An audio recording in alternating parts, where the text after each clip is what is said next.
రాజస్థాన్లోని కైర్వా గ్రామంలో 1500 ఏళ్ల నాటి ఒక అద్భుత ఆధ్యాత్మిక రహస్యం దాగి ఉంది. ఇక్కడి మహాలక్ష్మి అమ్మవారి విగ్రహం రోజుకు 3 రూపాల్లో దర్శనమిస్తూ భక్తులను ఆశ్చర్యపరుస్తుంది.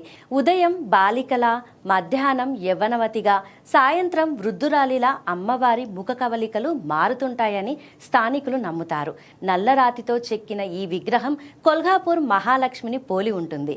మొగులుల దండయాత్రల సమయంలో బావిలో దాచబడిన ఈ తల్లి పూజారి కలలోకి వచ్చి చెప్పడంతో వెలుగులోకి వచ్చింది.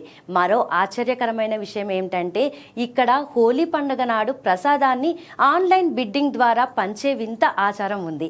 అలాగే శ్రాద్ధ పక్ష అష్టమి రోజున ఒక్క చుక్క నీరు కూడా వాడకుండా కేవలం పాలతో కలిపిన పిండితో చేసిన ప్రత్యేక నైవేద్యాన్ని రాత్రి 12 గంటలకు అమ్మవారికి సమర్పిస్తారు.